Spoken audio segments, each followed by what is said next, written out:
for today, we have Jack, who's going to give us a talk on the work of Greta Christina from the book, What's the Harm in a Little Woo? Unmute your microphone for just a moment. Let's give him a warm round of applause.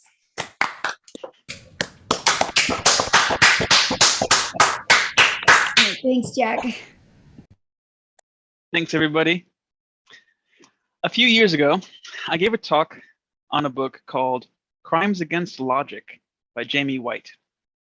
It included a section dispelling the commonly held but mistaken notion that any of us have a right to our own opinion. I'll be giving another talk drawn from Crimes Against Logic later this quarter, but I won't be repeating that segment. So if you're interested in the details, please check out the video of my past talk on our YouTube channel. I will paste the link in chat.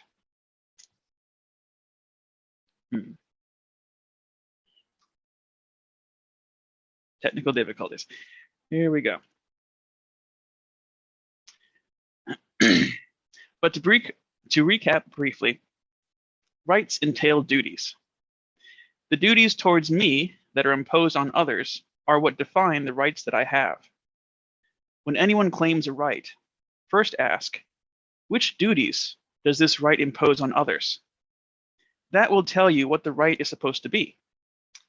And it also provides a good test for whether there is or should be any such right. Of all the duties that the supposed right to your own opinion might impose on others, the only one that withstands scrutiny is the duty of the government not to arrest you or imprison you based on the opinions you hold. It doesn't impose on anyone the duty to agree with you, or the duty to listen to you, or even the duty to let you keep your opinion by refraining from arguing with you about it. The key insight here, according to the author, is that if someone is interested in believing the truth, then they will not take the presentation of contrary evidence and argument as some kind of injury. They will not behave as if their opinions are somehow sacred, so that everyone else is obliged to handle them with great care. When confronted with counter-arguments, they would pause and wonder if they might be mistaken after all. They might even take the correction of their errors as a favor. They would not take offense. It's just that on some topics, many people are not really interested in believing the truth. The author then goes on to say that most of his friends, though subscribing to no familiar religion, claim to believe in a superior intelligence or something higher than us. Yet, they will also cheerfully admit the absence of even a shred of evidence. Never mind. There is no cost in this error, because the claim is so vague that it has no implications for action, unlike the case of the oncoming car. They just like believing it, perhaps because it would be nice if it were true, or because it helps them get along with their religious parents, or for some other reason. During that talk, I put an asterisk here and explained that I don't agree that there is no cost in this error, but that would be another talk for another time. Well, that talk is here, and that time is now. Today, I'll once again be giving voice to some fascinating and perhaps provocative thoughts from Greta Christina that elaborate on what the costs of that error might be. Greta Christina has been writing professionally since 1989 on topics including atheism, sexuality and sex positivity, LGBT issues, politics, culture, and whatever crosses her mind. Greta is one of my favorite outspoken atheists, and I think her writing deserves as much exposure as it can get. So I'm excited to be able to share some of it with you all here today. I also think it's important to amplify the voices of underrepresented groups so that people both inside and outside our community can see that there's more to atheism than just the four horsemen. I've given a couple of talks from her material in the past, including a talk on some atheist thoughts on death and grieving, a talk on the uses of irrationality and its limitations, and a talk on why atheists don't have to show respect for religion. She often writes in the first person, so when you hear me say I and me, that's Greta speaking. Today, I'll be giving voice to her article, What's the Harm in a Little Woo?, which she published in January of 2008. I have made some very light edits to make it easier to verbalize. Let's dive in. When I, Greta, write about religion and religious beliefs, I tend to write about the big ones, the famous ones, the powerful ones, the well-organized ones with millions of followers or more, the multinational brands, the Coke and Pepsi of spirituality. Christianity mostly, since as an American, it's the one I'm most familiar with and the one that's most in my face. But a comment on my blog made me realize that I need to talk about woo as well. In my post about bringing up kids without God, I'd said, it took me years, many, many years, to figure out that just because God / the soul / etc. can't be definitively disproven, that doesn't mean it's okay to believe anything I want. The commenter replied, quote, okay, maybe here's where the believer in me comes out, but what's wrong with believing in anything you want? Why isn't it okay? It's one of the fundamental things our country was built on. It's considered part of our freedom of belief, as well as freedom from belief. I can see why belief in God can be problematic. Well, actually, I don't see why belief in just simply the concept of God itself is problematic, but rather the belief in all the dogma and crap the church piles on with it. But what about the other things? How does believing in, say, subatomic particles with free will hurt? As long as you're not being held back by dogma, as long as something isn't hurting you emotionally, as long as you don't hurt others with it, why not do it? You said once that you were good at reading tarot cards back in your woo-woo days. If it works for you and it works for others, as long as reason stays the guiding point of your life, why not do it? End quote. I've seen this attitude a fair amount among progressives and lefties. The attitude of, the problem with religion isn't the spiritual belief, but the power structure. Or, I don't belong to any organized religion, but I have my own spirituality. And while I see where this attitude comes from, and while many people I respect hold it, including this commenter, I don't agree with it at all. Yes, I think the power structure of religion is harmful, but I think that the spiritual beliefs are harmful as well, even without the power structure. So I want to talk about woo. Neo-paganism, Wicca, goddess worship, astrology, telepathy, visualization, psychic healing, a hodgepodge of Eastern and pre-modern religious beliefs imported into modern America, jumbled together and made palatable to a Western audience, what I call Pier 1 spirituality. Reincarnation, karma, chakras, shamanism, channeling, tarot cards, etc. And I want to talk about why I have a problem with it. I'll say this right up front. While I do think woo is harmful, I certainly don't think it's as harmful as mainstream religion, mostly because it's not powerful. It's not as widespread, as wealthy, as symbiotically intertwined with governments, either subtly or overtly, as, say, the big three, Christianity, Judaism, and Islam.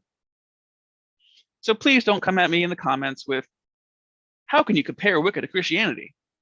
I'm not. There is a difference of degree, and it's a big one. But the fact that it's not as harmful doesn't mean that it's not harmful at all. There's an obvious, practical, direct way that woo can do harm, and that's the fact that false premises lead to bad decisions.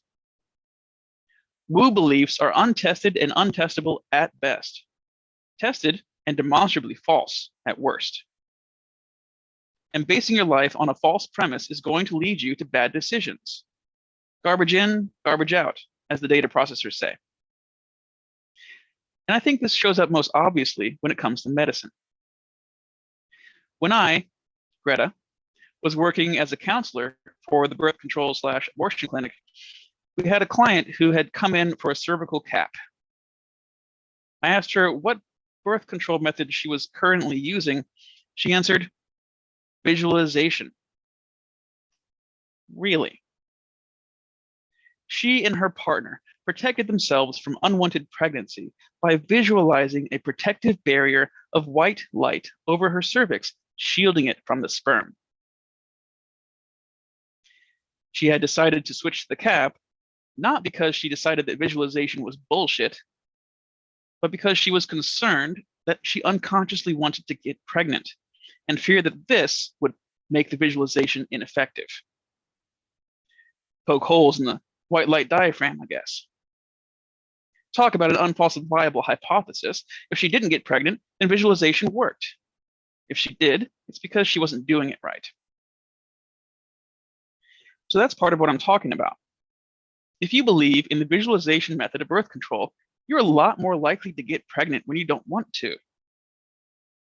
If you believe in the psychic healing or manipulation of the chi energy or whatever, you're a lot less likely to seek tested medical help for your injured leg or your cancer or whatever.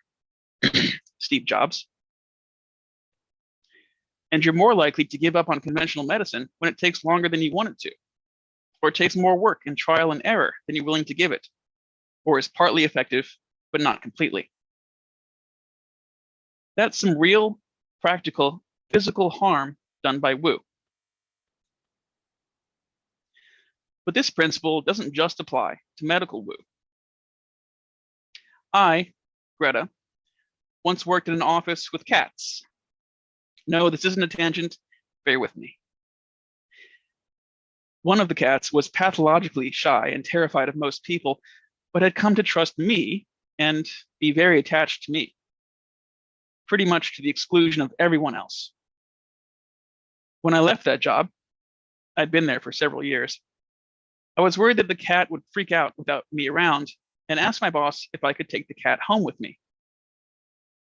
Rather than consider the question on its own merits, my boss called an animal psychic who did a consultation over the phone and told her the cat wanted to stay in the office. My boss explained this to me as if it had the force of complete authority, as if the psychic's verdict completely and inarguably settled the question.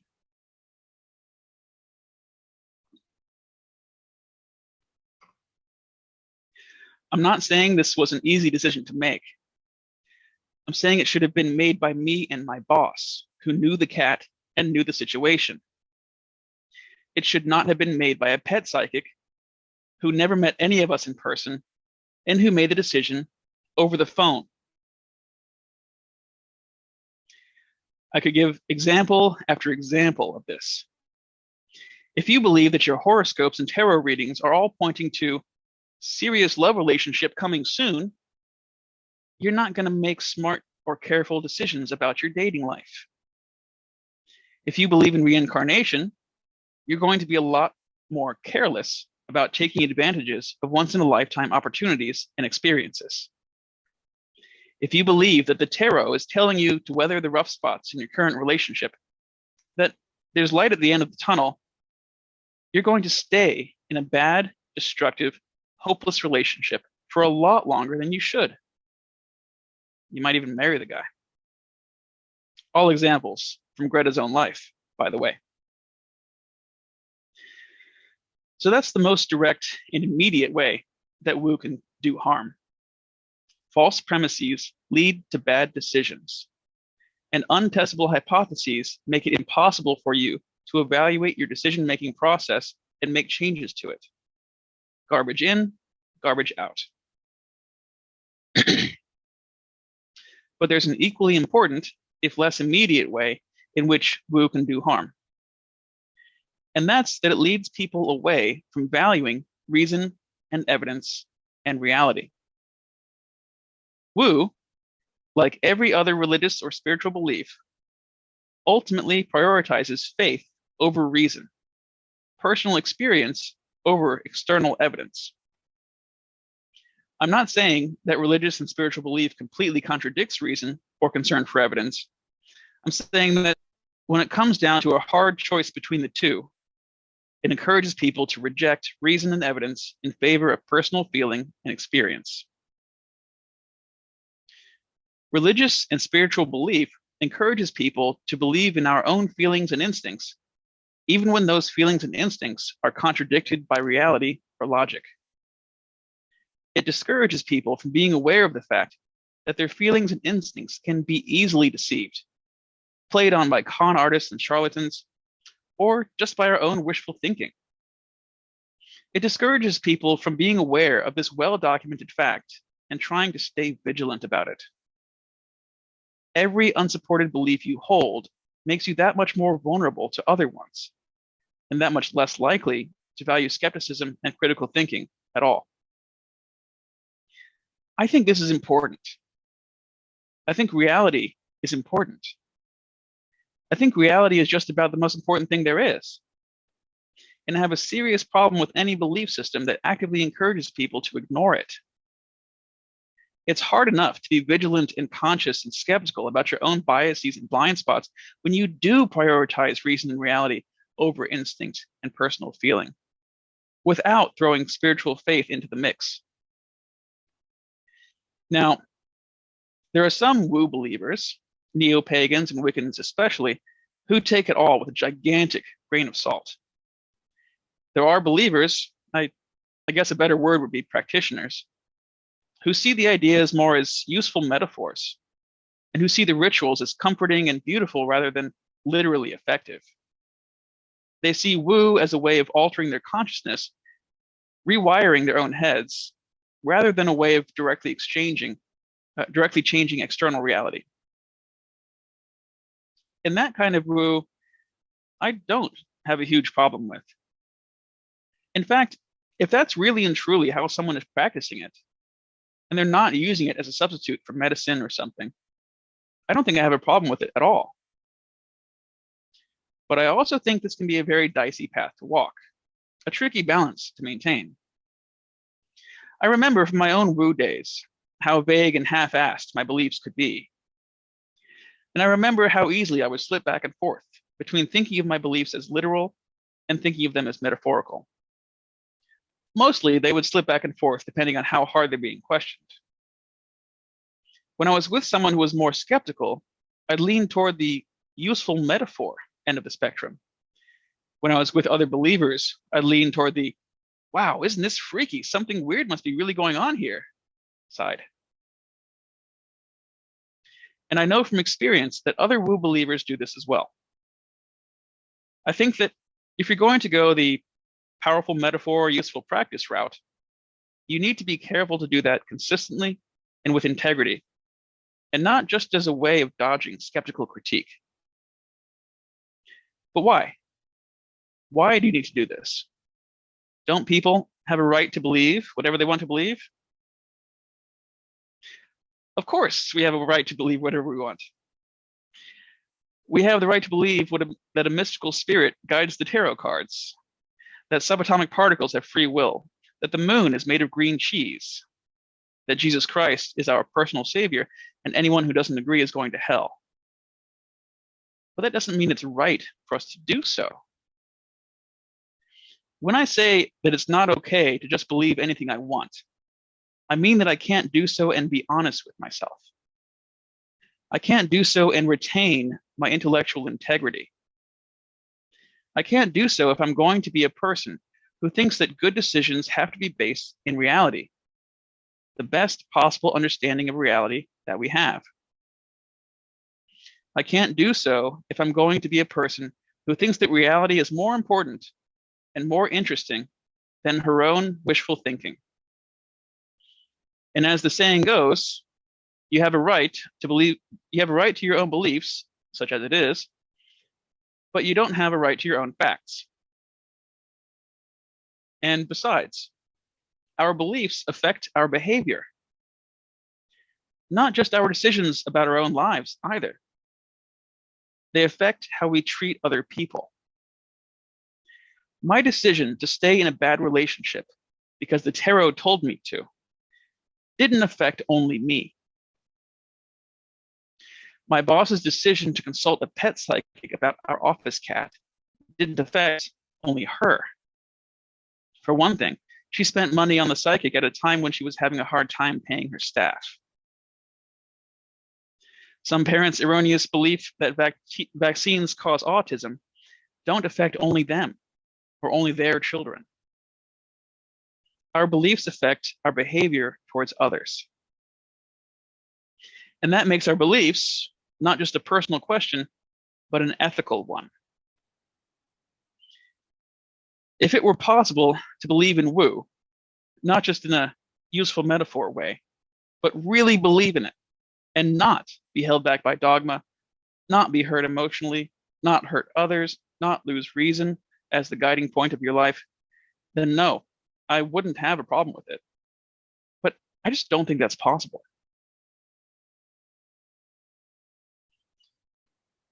So that's what Greta Christina had to say on the topic. I wanted to wrap up with this thought.